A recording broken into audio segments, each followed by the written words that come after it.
Welcome to my channel. నా channel కనుక మీరు ఇంకా సబ్స్క్రైబ్ చేసుకోకపోయినట్టయితే ప్లీజ్ సబ్స్క్రైబ్. ఈరోజు మనం ఈ వీడియోలో 16 మే 2024 అంటే గురువారం రోజు స్టాక్ మార్కెట్ ఏ విధంగా ఉండబోతుంది అనే ప్రిడిక్షన్ వీడియోని మనం చూద్దాం.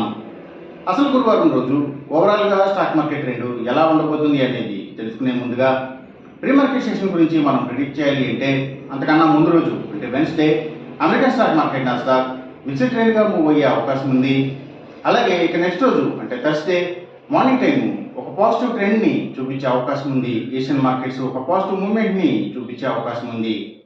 సో అలాంటి పాజిటివ్ ట్రెండ్ బిగినింగ్ మనకి దొరికిన తర్వాత మన మార్కెట్ ఓవరాల్ ట్రెండ్ మనం చూడాలి అంటే అది మిక్స్డ్ ట్రెండ్గా మూవ్ అయ్యే అవకాశం ఉంది. సో ఆ మార్కెట్ మూవ్మెంట్ అనేది గ్రీన్ పాయింట్స్కి రెడ్ పాయింట్స్కి మధ్యలో కూడా మూవ్ అయ్యే ఛాన్స్ ఉండే రోజుగా మనం ఈ గురువారాన్ని చెప్పుకోవచ్చు. అలాగే సేమ్ బ్యాంక్ నిఫ్టీ కూడా మిక్స్డ్ ట్రెండ్గానే మూవ్ అయ్యే అవకాశం ఉంది.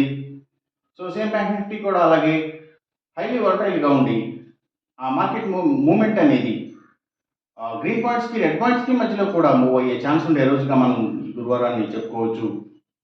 నిఫ్టీ ఐటీ మాత్రం నెగిటివ్గా ట్రెండ్ అయ్యే అవకాశం ఉంది. ఇక మనం ఇంట్రాడే స్టాక్ సెలక్షన్ విషయంలో భాగంగా ముందుగా మనం గెయినర్స్ విషయం చూడాలి అంటే ఏవైతే నిఫ్టీ ఫార్మా అండ్ హాస్పిటల్స్, ముఖ్యంగా హాస్పిటల్స్ స్టాక్స్, అలాగే ల్యాబ్స్, ఇలాంటివన్నీ కూడా స్టాక్స్ అన్నీ కూడా మంచిగా గెయిన్ అయ్యే అవకాశం ఉంది. అలాగే ఇంకా ఫుట్వేర్ స్టాక్స్, ఇంకా సర్వీసెస్ ఓరియంటెడ్గా పనిచేసే అన్ని కంపెనీల స్టాక్స్ కూడా, అంటే అవి courier services, delivery services, food delivery services, అలాగే ఎడ్యుకేషనల్ సర్వీసెస్, ముఖ్యంగా వీటన్నిటి స్టాక్స్ కూడా మంచిగా గెయిన్ అయ్యే అవకాశం ఉంది గురువారం రోజున.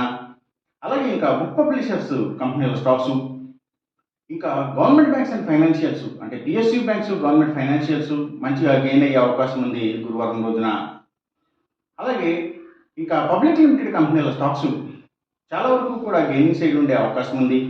ఇంకా ఆయుర్వేదిక్ మెడిసిన్స్ తయారు చేసే కంపెనీల స్టాక్స్, అలాగే అగ్రికల్చరల్కి రిలేటెడ్గా ఉండే అన్ని కంపెనీల స్టాక్స్ కూడా, అంటే అవి సీడ్స్ కంపెనీల stocks, fertilizers and chemicals, tractors కంపెనీల స్టాక్స్, ఇలాంటివన్నీ కూడా గెయినింగ్ సైడ్ ఉండే అవకాశం ఉంది.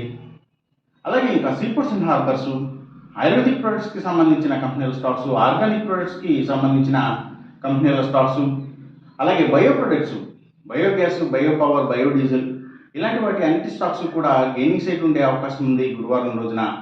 అలాగే ఇంకా Nifty automobile sector stocks, power and energy stocks, cements కంపెనీల stocks, real estate sector stocks, so ఇవన్నీ కూడా గెయినింగ్ సైడ్ ఉండే అవకాశం ఉంది గురువారం రోజున. ఇక మనం ఇంట్రాడే లూజర్స్ విషయం చూడాలి అంటే ఏవైతే లగ్జరీ హోటల్స్, డైమండ్స్, ఫ్యాషన్స్, ఇలాంటి వాటి స్టాక్స్, అలాగే ఇంకా బిగ్ ఎంటర్టైన్మెంట్ స్టాక్స్ అంటే సినిమాల థియేటర్ల కంపెనీల స్టాక్స్ ఎక్కువగా నెగిటివ్గా ట్రెండ్ అయ్యే అవకాశం ఉంది. అలాగే ఇంకా ఫుడ్స్ అండ్ బెవరేజెస్ కంపెనీల స్టాక్స్, ఎఫ్ఎంసీజీ స్టాక్స్ కూడా డౌన్ ట్రెండ్ని చూపించే అవకాశం ఉంది గురువారం రోజున. అలాగే ఇంకా స్టీల్స్, ఐటీ స్టాక్స్, ఇంకా సిగరెట్ కంపెనీల స్టాక్స్, లిక్కర్ కంపెనీల స్టాక్స్ అంటే స్పిరిట్స్కి సంబంధించిన కంపెనీల స్టాక్స్, ఇవన్నీ కూడా నెగిటివ్గా ట్రెండ్ అయ్యే అవకాశం ఉంది గురువారం రోజున. ఇక మనం ఎంసీఎక్స్ ట్రేడింగ్ విషయం చూడాలి అంటే ఏవైతే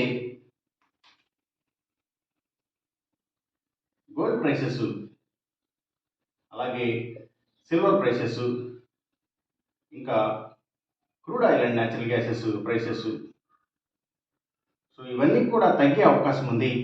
కాపర్ ప్రైసెస్ మాత్రం పెరిగే అవకాశం ఉంది. ఈ చెప్పిన రిజల్ట్స్కి ఏమాత్రం వ్యతిరేకంగా జరుగుతున్నట్టు మీకు అనిపించినా సరే ఇమీడియట్గా మీ బెట్ల నుంచి వెనక్కి వచ్చేసేయండి. ఇది కేవలం ఒక ఆస్ట్రాలజికల్ ప్రిడిక్షన్ మాత్రమే, దయచేసి గమనించండి. అలాగే ఈ వీడియో కనుక మీకు నచ్చినట్టయితే నా ఛానల్ని సబ్స్క్రైబ్ చేయండి, అందరికీ ఈ వీడియోని షేర్ చేయండి, లైక్ చేయండి. Thank you for watching.